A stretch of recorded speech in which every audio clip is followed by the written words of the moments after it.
الحمد لله رب العالمين والصلاة والسلام على أشرف الأنبياء وسيد المرسلين نبينا محمد وعلى آله وصحبه أجمعين ثم أما بعد يقول الله عز وجل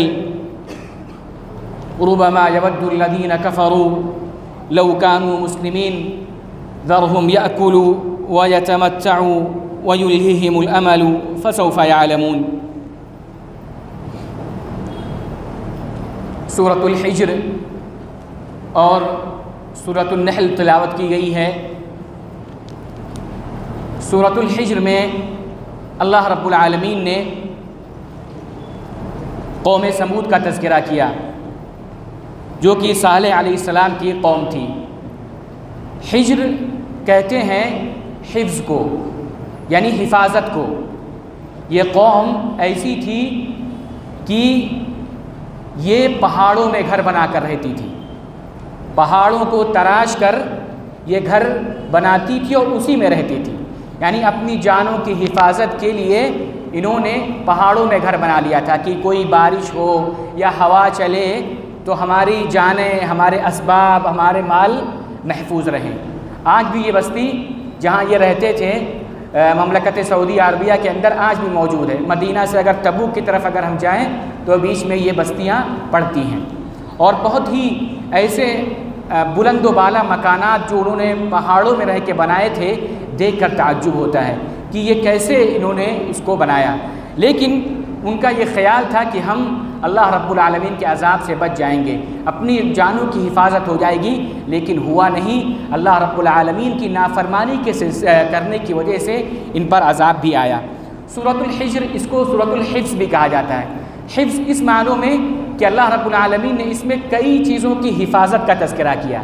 سب سے پہلی حفاظت تو قرآن کریم کی حفاظت۔ اللہ نے کہا انا نحن نزلنا الذکر وانا لہ لحافظون، ہم نے ہی اس قرآن کو نازل کیا اور ہم ہی اس کی حفاظت کرنے والے ہیں۔ اللہ رب العالمین نے اس کی حفاظت کیسے کیا؟ آج کتنے سال، 1400 سال سے زیادہ ہو گئے، لیکن اس کا ایک زیر اور زبر یا اس کی ایک بھی آیتیں تحریف اور تبدیل کا شکار نہیں ہو پائیں۔ اور جو آسمانی کتابیں آپ ان کو دیکھیے، ان کے ماننے والوں نے کیا کیا؟ اس کے اندر تبدیلی کر دی، تغییر کر دیا، تحریف کر دیا۔ تورات کو دیکھیے، انجیل کو دیکھیے، وہ اپنی اصلی حالت میں باقی نہیں ہے، لیکن اللہ رب العالمین نے اس قرآن کی حفاظت کا ذمہ اپنے پاس رکھا اور اس کو حفاظت کیا۔ وَإِنَّا لَهُ لَحَافِظُونَ۔ اسی طریقے سے اللہ رب العالمین نے آسمان کی حفاظت کیا، یعنی آسمان کی حفاظت کن لوگوں سے؟ ان شیاطین سے جو آسمان کی خبروں کو لے لیتے ہیں۔ وَلَقَدْ جَعَلْنَا فِي السَّمَاءِ بُرُوجًا وَزَيَّنَّاهَا لِلنَّاظِرِينَ، اور ہم نے آسمان میں برج بنائے اور ہم نے دیکھنے والوں کے لیے اس کو زینت بنا دیا۔ وَحَفِظْنَاهَا، اور ہم نے آسمان کی حفاظت کیا ہر اس شیطان سے جو کہ مردود ہے، یعنی شیطان ان خبروں کو اچک لیا کرتے تھے، لیکن اللہ رب العالمین نے اس آسمان کی بھی حفاظت فرمائی۔ اسی طریقے سے روزی کی بھی حفاظت اللہ رب العالمین نے اس کا بھی تذکرہ کیا کہ اللہ رب العالمین ارزاق کو، روزیوں کو حفاظت کرتا ہے، اس کی حفاظت۔ وَجَعَلْنَا لَكُمْ فِيهَا مَعَائِشَ وَمَن لَّسْتُمْ لَهُ بِرَازِقِينَ، ہم نے زمین میں تمہارے لیے معیشت بنائی، یعنی تمہاری روزیوں کا انتظام کیا۔ وَإِن مِّن شَيْءٍ إِلَّا عِندَنَا خَزَائِنُهُ وَمَا نُنَزِّلُهُ إِلَّا بِقَدَرٍ مَّعْلُومٍ، ہر چیز کا خزانہ اللہ رب العالمین کے پاس ہے اور اس کو تھوڑا تھوڑا وہ نازل کرتے رہتا ہے، جتنی مقدار کتنا چاہیے اللہ رب العالمین اسی کے حساب سے نازل کرتا ہے۔ ہر نعمت کا خزانہ اس کے پاس موجود ہے، لیکن وہ اتارتا ہے اپنے حساب سے، اپنے اندازے سے، جتنا جس کو ضرورت ہوتی ہے، کب کیسی ضرورت ہے، اللہ رب العالمین اسی کے حساب سے نازل کرتا ہے۔ اسی طریقے سے اللہ رب العالمین نے بارش کے پانی کو محفوظ فرمایا، اس کا بھی تذکرہ اللہ رب العالمین نے کیا۔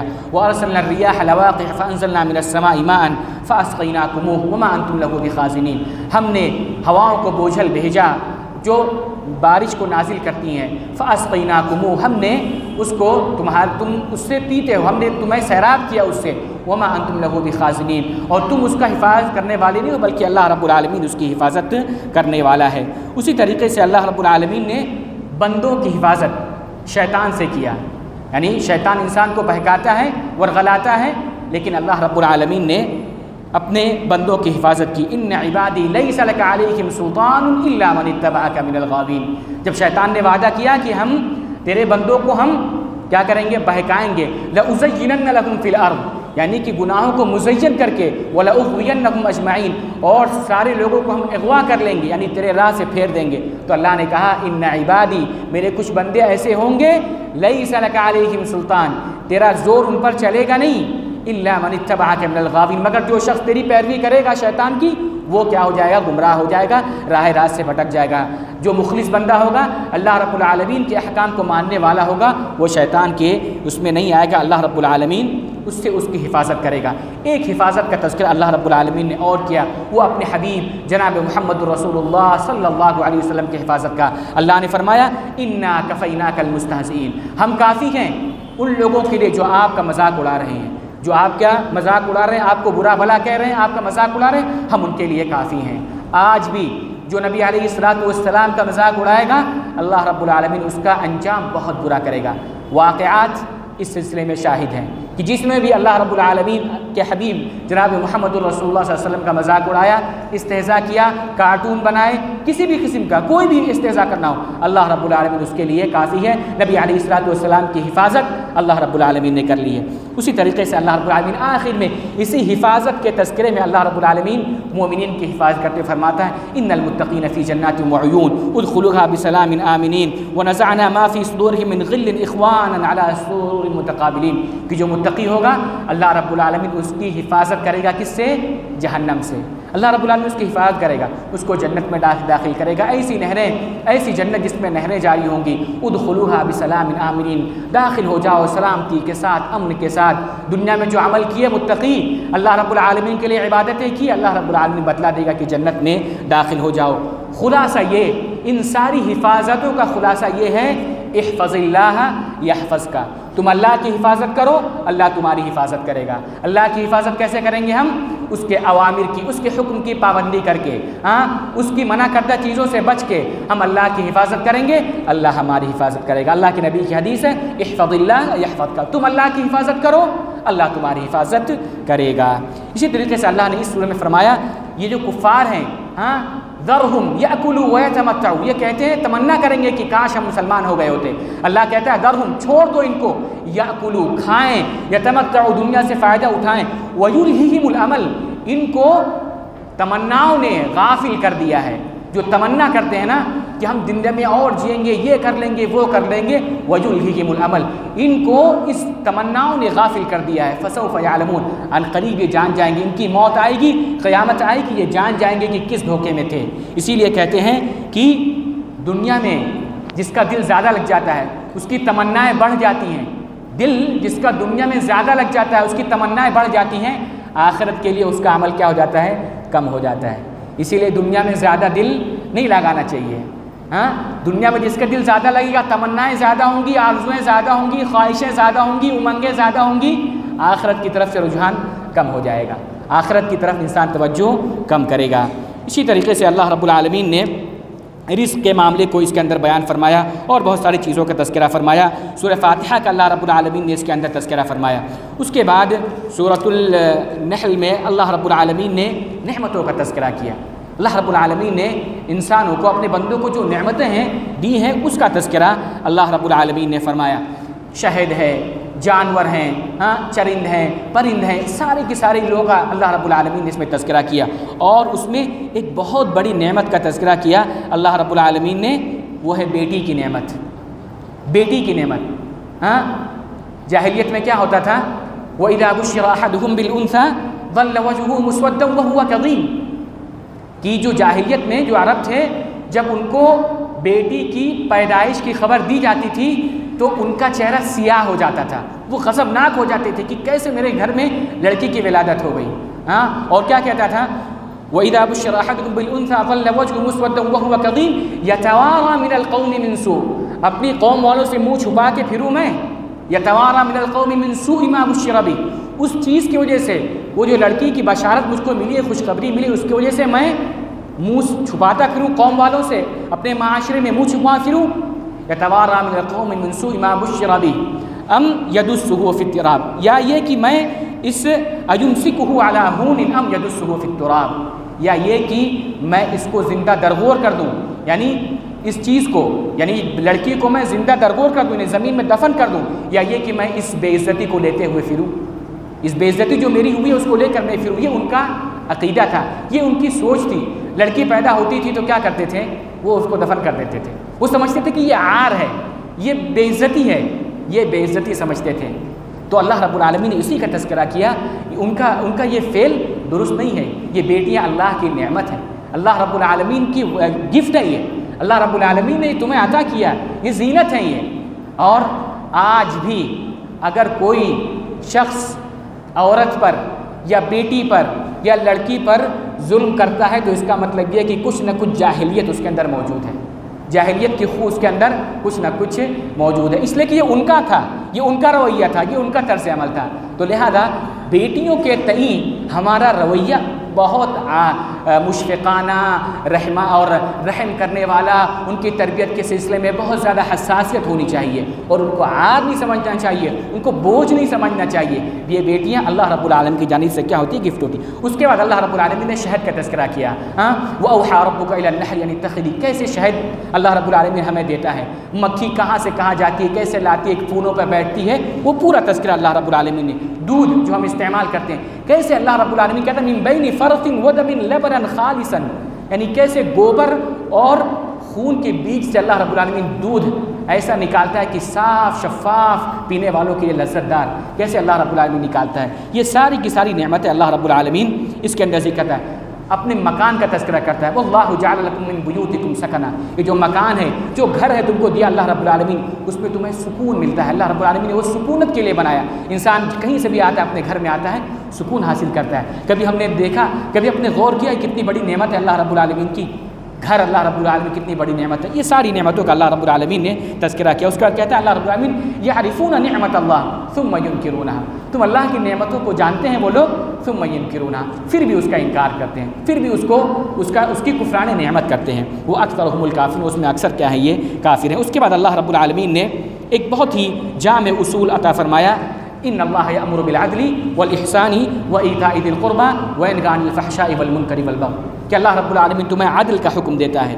عدل، انصاف کرو سب کے ساتھ، اپنے ساتھ، غیر کے ساتھ، سب کے ساتھ انصاف کرو۔ ان اللہ یأمر بالعدل والاحسان، احسان کرو، بندوں کے ساتھ احسان کرو، رشتہ داروں کے ساتھ عفو درگزر سے کام لو۔ احسان کیا ہے؟ حسن سلوک کرنا، کوئی غلطی ہو جائے کسی سے عفو درگزر کر دینا، معاف کر دینا، اس کو اوائڈ کر دینا، یہ احسان ہے۔ وایتاء ذی القربى، رشتہ داروں کا حق ادا کرنا، ان کی مدد کرنا، اور اسی کو کہتے ہیں کہ صلہ رحمی، یعنی جو قرابت دار ہیں، رشتہ دار ہیں، ان کے ساتھ صلہ رحمی کرو، ملو جلو، سلام کرو، کبھی ان کی زیارت کے لیے جاؤ، ان سے ملنے کے لیے جاؤ، سلام دعا کرو، صلہ رحمی کرو، ملاؤ جوڑو رشتہ داریوں کو، رشتہ داری کو قطع مت کرو۔ وینہی عن الفحشاء والمنکر، اللہ رب العالمین منع کرتا ہے فحش چیزوں سے، جو برائی کی چیزیں ہیں، فحش گوئی ہے، اس سے اللہ رب العالمین منع کرتا ہے۔ جو بھی بے حیائی کے کام ہے، زنا ہو، ناچ گانے کی مجلس ہو، بے پردگی ہو، فیشن پرستی ہو، مرد و زن کا اختلاط ہو، مخلوط معاشرت ہو، ساری کی ساری چیزیں کیا ہیں؟ یہ منکر ہیں، بے حیائی کی چیزیں، اس سے اللہ منع کرتا ہے۔ وَيَنْهَى عَنِ الْفَحْشَاءِ وَالْمُنْكَرِ وَالْبَغْيِ، ظلم سے اللہ رب العالمین منع کرتا ہے، کسی بھی حالت میں زیادتی کسی پر اللہ رب العالمین اس سے منع کرتا ہے۔ اس کے بعد ایک آیت اللہ رب العالمین بیان کرتا ہے جس میں کہتا ہے، حفصہ بنت سیرین رحمہ اللہ، ایک بہت ہی عابدہ زاہدہ عورت تھی، حفصہ بنت سیرین، انہوں نے اس آیت کے سلسلے میں کہا کہ جب میں نے یہ آیت پڑھی تو مجھے میرا سارا غم دور ہو گیا، اور دل میں جو تنگی تھی وہ ساری کی ساری ختم ہو گئی۔ وہ کون سی آیت ہے؟ یہ آیت ہے، ما عندکم ینفد وما عند اللہ باق، جو کچھ تمہارے پاس ہے سب ختم ہونے والا ہے، وما عند اللہ باق، اور جو کچھ اللہ رب العالمین کے پاس ہے وہ باقی رہنے والا ہے۔ وَلَنَجْزِيَنَّ الَّذِينَ صَبَرُوا أَجْرَهُمْ بِأَحْسَنِ مَا كَانُوا يَعْمَلُونَ، اور ہم ان کے صبر کی وجہ سے ان کو اچھا بدلہ دیں گے جو انہوں نے عمل کیا، یعنی ہمیں انہیں جو صبر کی وجہ سے ان کو اچھا بدلہ دیں گے۔ پھر اللہ کہتا ہے من عمل صالحا من ذکر او انثی، کوئی بھی مرد ہو یا عورت ہو جو بھی نیک عمل کرے گا اور حالت ایمان میں ہوگا فَلَنُحْيِيَنَّهُ حَيَاةً طَيِّبَةً، اس کو ہم بہترین زندگی دیں گے، اچھی زندگی دیں گے، پاکیزہ زندگی دیں گے۔ من عمل صالحا من ذکر او انثى وهو مؤمن فلنحيينه حیاة طیبہ ولنجزینهم اجرهم باحسن ما كانوا يعملون، اور اس کو اس کے عمل کا بہترین بدلہ اللہ رب العالمین دے گا۔ اسی آیت کے بارے میں یہ کہتی ہیں حفصہ بنت سیرین، بہت عابدہ تھی، بہت زاہدہ سی، بہت عبادت گزار وہ عورت تھی، ان کہتی ہیں کہ جب یہ آیت سنی تو ان کا سارا غم دور ہو گیا اور دل میں جو تنگی تھی وہ ساری کی ساری ختم ہو گئی۔ ہاں، ہم جو بھی نعمت ہے ہمارے پاس ختم ہونے والی ہے، لیکن اللہ کے پاس باقی رہنے والی ہے۔ ہمیں اللہ رب العالمین جنت دے گا ہماری اس پریشانی کی وجہ سے جو دنیا میں زندگی میں اٹھا رہے ہیں، جو صبر کر رہے ہیں، یقین اللہ رب العالمین اس کی جزا ہمیں دے گا۔ اس کے بعد اللہ رب العالمین نے ابراہیم علیہ السلام کا تذکرہ کیا، اس کے بعد کہا ادعو الی سبیل ربک بالحکمہ، لوگوں کو دعوت دو، ہاں ادعو الی سبیل ربک، اللہ کے راستے کی طرف دعوت دو، بالحکمہ، حکمت کے ساتھ، والموعظۃ الحسنہ، اور اچھی نصیحت کے ساتھ۔ ہاں، یہ اللہ رب العالمین کی دعوت، اللہ کے دین کی طرف دعوت حکمت کا تقاضا کرتی ہے۔ ہاں، جلد بازی کا تقاضا نہیں کرتی، جذباتیت کا تقاضا نہیں کرتی، جذباتیت سے کام نہیں ہوتا۔ اللہ رب العالمین کی طرف بلانا، دعوت کا کام کرنا، تبلیغ کا کام کرنا حکمت کا تقاضا کرتا ہے، موعظت کا کام کرتا ہے۔ وجادلہم، اور اگر ہم دعوت کر دیتے ہیں اور کوئی شخص نہیں مانتا، وجادلہم مباحثہ کرتا ہے، ہاں ہمارے کچھ دوسری دلیل دیتا ہے تو وجادلہم، تب کیا کرو تم اس کے ساتھ مباحثہ کرو، مناظرہ کرو، باللتی ہی احسن، اچھے طریقے سے، گالی گلوچ نہیں، اچھے طریقے سے اس کو اچھی طریقے سے سمجھاؤ۔ ان ربک هو اعلم من ضل عن سبیلہ، یہ دعوت کا اصول اللہ رب العالمین نے بیان کیا، اور آخر میں اللہ رب العالمین نے صبر اور تقوی اور احسان کرنے کی وصیت کی۔ ان اللہ مع الذین اتقوا والذین هم محسنون، بے شک اللہ رب العالمین ان لوگوں کے ساتھ ہے جو اللہ رب العالمین کا تقوی اختیار کرتے ہیں اور نیک عمل کرتے ہیں۔ اور اللہ نے کہا وَاصْبِرْ وَمَا صَبْرُكَ إِلَّا بِاللَّهِ، آپ بھی صبر کیجئے، آپ کے پاس صبر کے علاوہ کوئی چارہ نہیں ہے۔ گویا کہ نبی علیہ السلام کو صبر کی تلقین امتیوں کو یہ تلقین کرتی ہے کہ ہمیں صبر کرنا چاہیے، تقوی اختیار کرنا چاہیے اور نیک عمل کرتے رہنا چاہیے۔ اللہ رب العالمین ہمیں اس کی توفیق نصیب فرمائے۔ وآخر دعوانا الحمدللہ رب العالمین۔